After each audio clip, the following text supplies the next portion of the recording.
We are moving to the next plenary session. So this is decision-making purpose for us. This session will be chaired by President of the College of Surgeons of Sri Lanka, Dr. Jayaindra Fernando. Over to you, sir. Thank you. I have the great pleasure of introducing Mr. Johann Peries, who is a national celebrity and is the second Sri Lankan to reach the Everest peak. He's a brave person and has a very busy speaking schedule. He's an artist by nature and also a professional singer, and by profession is a hair designer. Over to you, Mr. Peries. Good morning, everyone, and welcome to this session. First of all, I'd like to thank the Royal College of Surgeons for inviting me to be a speaker on this session. So what is it like to make decisions? I think we all have to make decisions in life at some point. And I think all of you as doctors and surgeons have a daunting task on your hands as you make decisions every day, maybe in the theater, maybe somewhere else, but you make decisions and you have people's lives in your hand. But here was I following a dream of mine, and I had to make a decision at one point, which has been the most decisive time of my life, where I had to make a decision for myself. So I'd like to just go through and take you through the program of what really happened, how I got through this, and what my dream was, how I followed my dream, and the decisions that I had to make. So the story is basically about never giving up on your dreams. And that's what it was. So as all of you know, in 2016, Jayaindra and I decided to take on the challenge of summiting Mount Everest. And while we were there, we had to make, this was a 5-year plan and a great preparation that had to go into it. But once we had done all that, got all the logistics into place, we had gone there. It's a 2-month journey. It just doesn't happen in a couple of days. It takes 2 months for the entire journey. And we got there, we were on the last part of our journey. As you will see later on, I will explain what the journey is about. But once we got there, I was 400 meters away from the summit. And I was on oxygen at that point. And then suddenly, I was told by my Sherpa that I had to turn back. And that was a very, very decisive moment for me. Here was I, after 5 years of planning, absolutely nothing wrong with me physically, waiting to get to the top of the summit. I can see it 400 meters ahead of me. And I'm told that I have to turn back. And the reason for this was that they had switched my oxygen tank and used a half-used tank. It certainly wasn't my fault, but at that point, I had to make a decision that was between life or death. And it brings back memories to me at that point, because I was completely devastated. I was at 8,400 meters. The summit is at 8,848 meters. But here was I, having to make the decision. So I was faced with this famous quote. I always quote this, which was this quote by Lord Tennyson, where he said, when he was talking to his soldiers, he said, "Ours is not to reason why, ours is but to do or die." And at this point, this is what I was faced with. This was the challenge that I had on my hand. It was my life. Do I go forward? I would be a hero, but a dead hero. I knew as much as I wanted to go up, I wanted to come back down and come back home as well. It took me a while. It was a very, very decisive moment for me. I'm sure all of you also face this same situation, maybe in operating theater. You're faced with a decision. What do I do? And it's a spur of the moment decision that you have to make. And it's a really tough one. So I had to take time. Fortunately, I had a little bit of time on my hands. I really had to ponder upon the decision that I had to make. I always bring back where I said that there's a spiritual angle to this as well. And if I wasn't spiritually strong at that point, I'm sure I would have made the wrong decision and I would have decided to go straight on. There were so many others at that point who made the decision to go forward, because of different reasons, because of different circumstances, but they didn't make it back. They certainly did make it to the top, but they didn't make it back. And here was I having to make the decision. So I waited, I pondered for a little while, completely shattered at that point. But finally I made the decision and realized that life was more important. And then of course I came back to Sri Lanka. And when I was asked the question, would you ever go back? My answer was no. I knew how hard it was. I knew how challenging it was. I saw people dying in front of me. I spoke to people who gave up their lives on that mountain. And you pass dead bodies. There are over 300 dead bodies there, lying there. It's a graveyard. And I knew how tough it was and what I had gone through. And I said, no, I said, that's it. I'm not going back. But, you know, time goes by and then you start to wonder, you start to ponder upon it, and then you start thinking, will I have to live with this for the rest of my life? Will I live with regret for the rest of my life? And as time went by, I thought, no, I'm not going to give up that easily. I'm going to take on this challenge and try and go back and achieve my goal and my dream. But the process had to start all over again.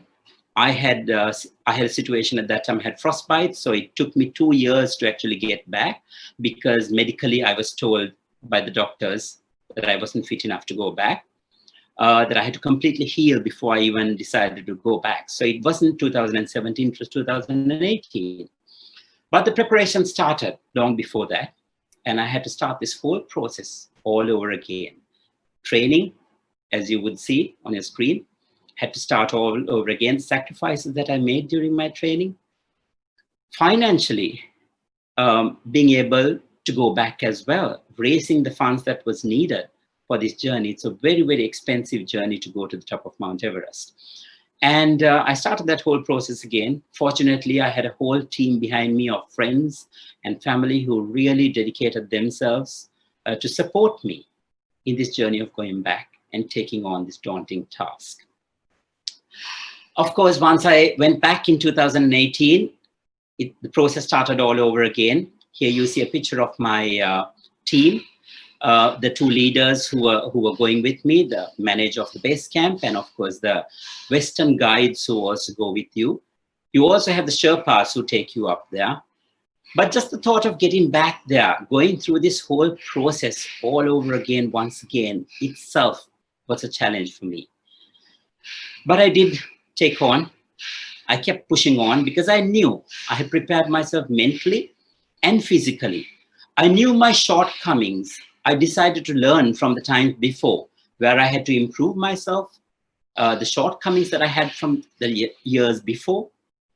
And I improved on my strength. I worked on those strengths. I built up myself to take on this challenge again.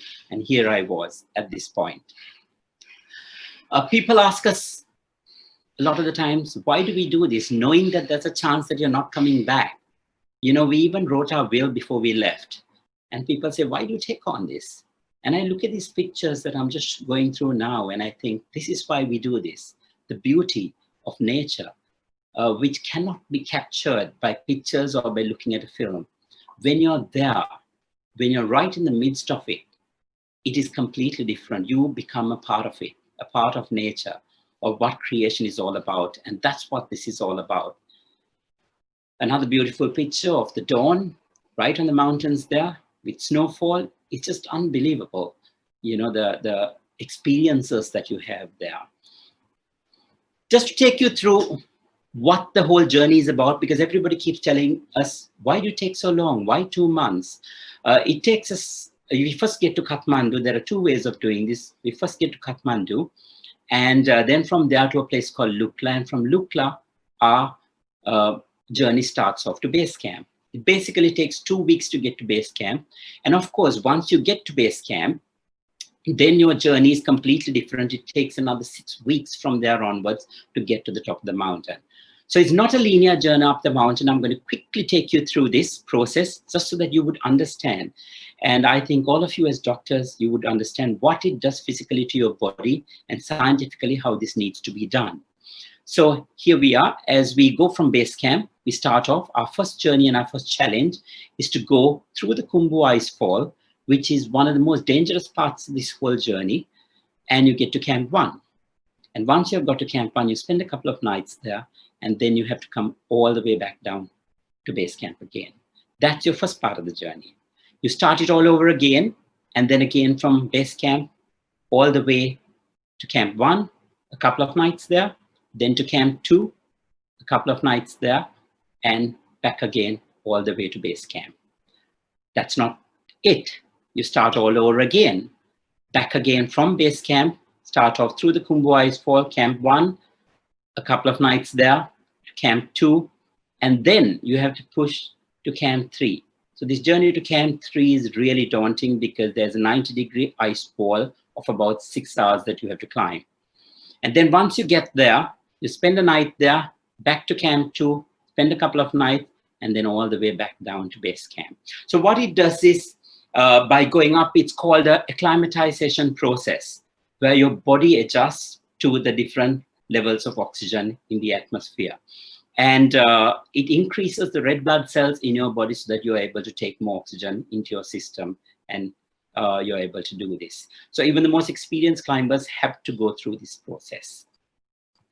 And then, of course, once that's over, to Camp 4, and then to the summit, of course. This is what Everest Base Camp looks like. We have to make this our home for 6 weeks. And that's one of the greatest challenges.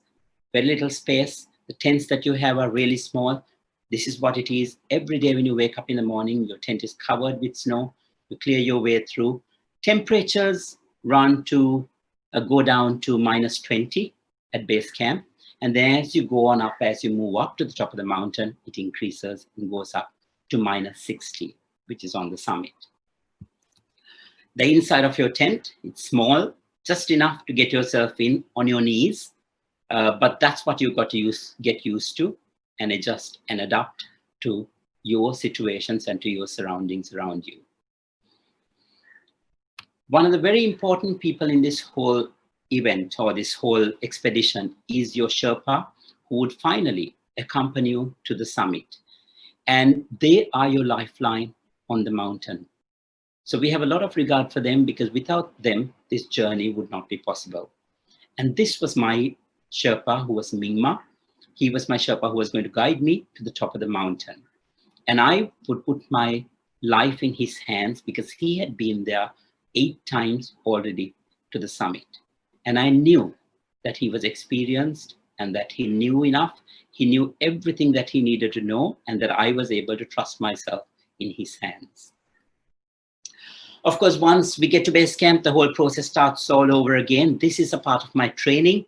We have to get used to, wearing the different equipment, getting used to the different techniques of handling the ropes, of handling your gear, how you would use them. And the whole process starts all over again. Of course, once you do that, your journey starts off. And these are the pictures of the Khumbu Icefall. So this is one of the hardest parts of the whole journey. We have had to cross on ladders. And actually, to me, this was one of the most difficult parts for me at the beginning, because this was one of the greatest challenges to get through this. You would not know what time all these ice blocks or these huge ice craters would come crashing down on you. And crossing these crevices that you have, sometimes the crevices are so deep that you don't even see the bottom. But you have to cross, you have to balance yourself on these ladders. There are vertical ladders and horizontal ladders, vertical ice walls that you have to climb. Yeah, you can see in the pictures in front of you. And those are the challenges that we had. Weather could change just in a spur of the moment. This is a picture of Camp 2. Camp 2 is a relatively big camp. And once we get there, you start, your oxygen tanks are all stored here, and then they take it to Camp 3 and give you the oxygen tanks from there. But Camp 2 is very significant, because this is the last point where you could be rescued from.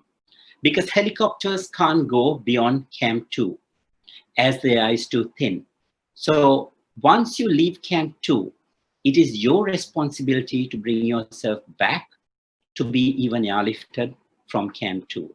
If anything happens to you after Camp 3, they would actually leave you there. They cannot help you or they cannot bring you down. The rest is up to you.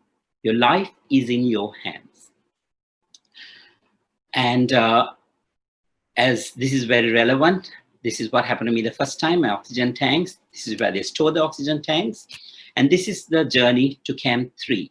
So what you would see here is the ice wall that starts from here, and then it's a 90-degree climb to Camp 3, which is situated just on the edge of the mountain here. And this is called the yellow band, as you would see on your screen. You would cross this and get across to get to the other side of the mountain.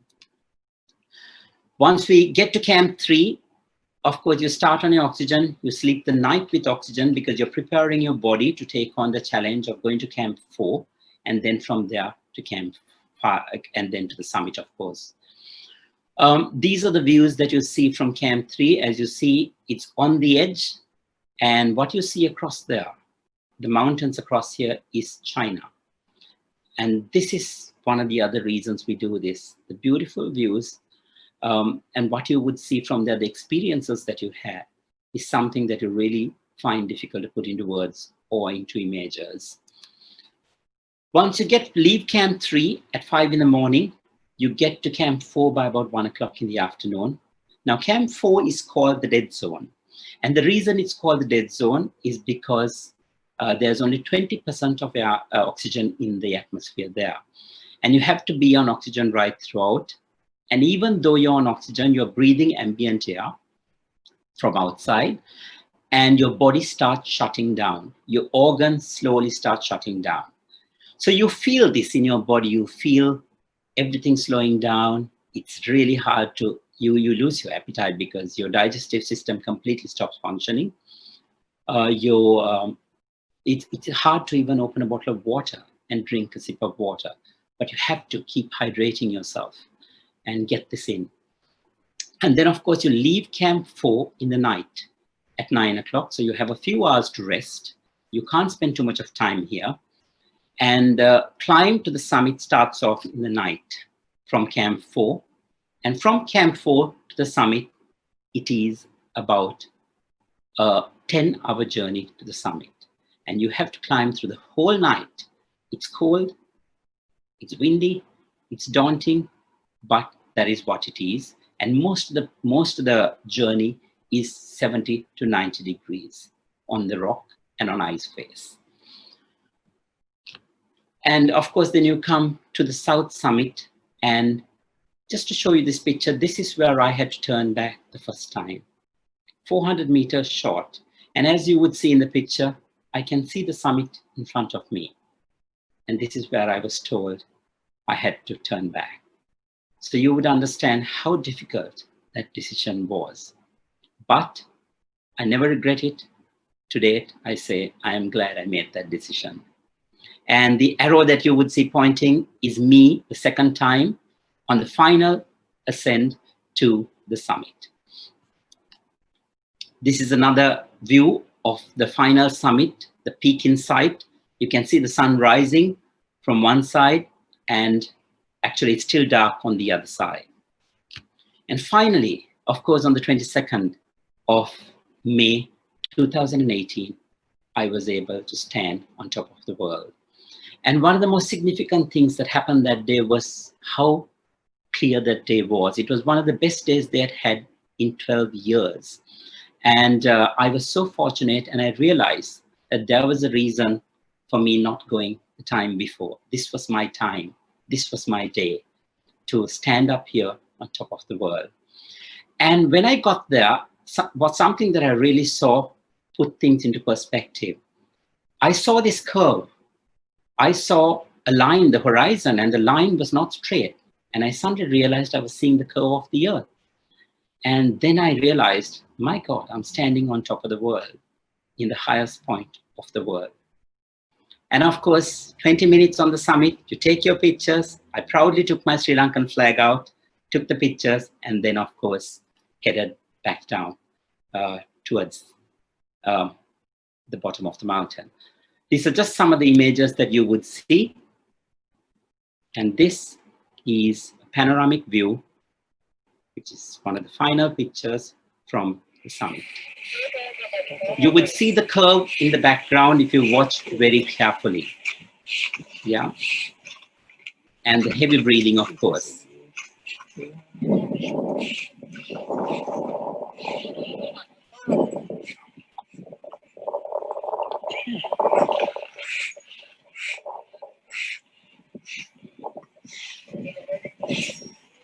And once we have got through that, then it's all the way back 13 hours down to the descent. So that's what the whole journey was about. And I would like to end off with this quote made by Sir Edmund Hillary, who with his Sherpa Tenzing Norgay, who actually ascended the mountain, the first two to ascend the mountain. He said, "It is not the mountain that you conquer, but yourself." And that resonates with me because I think that is so true. We cannot conquer nature, but what we can do is certainly conquer ourselves. So thank you so much for having me here. And I'm glad that I was able to share that journey. And I wish you the best of luck and the strength and the determination I have in everything that you choose to do. Thank you.